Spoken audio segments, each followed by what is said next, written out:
안녕하십니까. 법무법인 정산 대표 변호사 강윤경입니다. 오늘은요, 빌려준 돈을 어떻게 받을 수 있을까에 대해서 말씀드리겠습니다. 우리가 친구 사이에 돈 빌려주기도 하고요, 어떤 잘못된 사람들한테 사기를 당해서 돈을 빌려주는 경우도 있고, 여러 가지 경우가 있어요.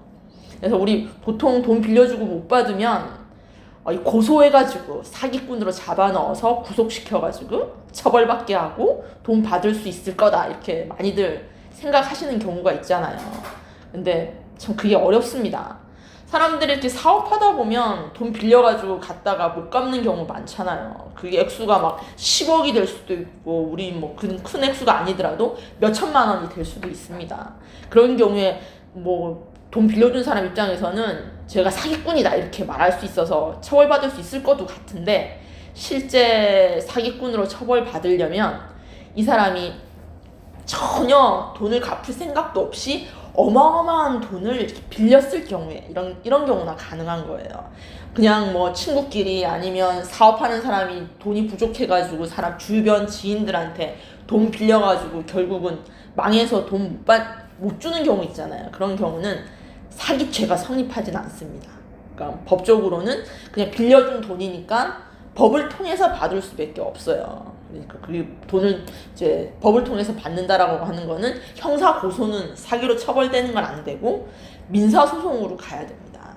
만약에 액수가 적으면 우리가 지급명령 신청이라는 게 있습니다. 이렇게 정식 소송이 아니라 간단하게 신청서를 작성해서 법원에 제출하면 법원에서 보고 이 정도면 이 사람이 돈 빌린 게 맞고 그럼 돈 갚아야 되겠다라고 해서 판결이 나올 수가 있어요. 결정문이라고 하죠. 판결문이랑 좀 다릅니다.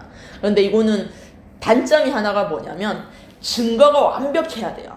그러니까 내가 계좌이체를 했든지 아니면 차용증을 썼던지 그런 계약 완벽한 문서가 정리돼 있을 때는 간단하게 받을 수 있는데, 대부분 우리가 돈 빌려줄 때 차용증 같은 거 안 쓰는 경우 많잖아요. 그냥 돈 심지어 현금으로 주는 경우도 있고, 그런 경우에는 사실은 참 법적으로 증명하기가 곤란해서 소송으로 가야 되는 경우가 많습니다. 그러면 소송이라는 거는 이제 원고, 우리가 이제 돈을 청구하는 사람을 원고라고 하고, 돈을 이제 우리 청구한 상대방을 피고라고 하거든요. 그러면 원고 피고가 법정에 나와서 막 다투어가지고 판결사님이 보시기에 내가 당신이 돈 받을 만하다, 돈 빌려준 게 맞다라고 하면 판결문을 써주는 거예요. 근데 판결문을 딱 받았는데도 그러면 100% 우리가 또 돈을 받을 수 있냐? 그게 또 참 어렵습니다. 이 사람이 돈을 빌려간 사람이 사업을 망해가지고 집도 절도 아무것도 없는 거예요.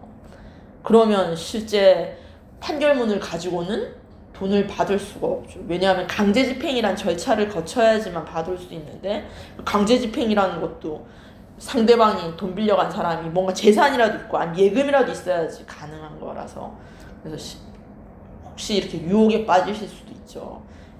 해결사 아니면 조폭. 근데 그거는 진짜 위험해요. 만약 조폭을 이제 고용해가지고 그 사람 돈 빌려준 사람한테 꾸어간 사람한테 찾아가서 협박을 한다든지 폭행을 한다든지 하면요, 조폭은 당연히 이제 때리거나 폭언을 하면 협박, 때리면 폭행, 상처 입으면 상해, 이런 범죄까지 돼서 처벌을 받는 건 당연한데, 우리가 이렇게 시켰잖아요.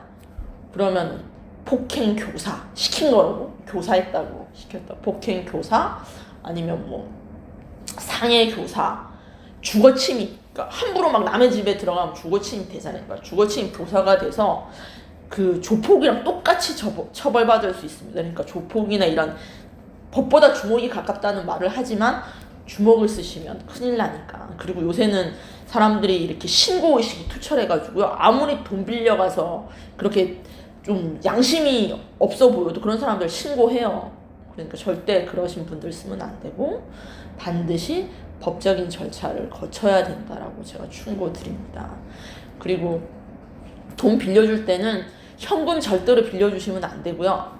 현금으로 주면 안 되고 꼭 계좌 이체라도 최소한해서 이렇게 남겨두세요, 증거를. 그 정도의 증거는 남겨놔야지 나중에 소송을 하든 지급명령 신청을 하든 어떤 절차를 거칠 때라도 이렇게 증거 빌려줬다라는 증거가 될 수 있으니까.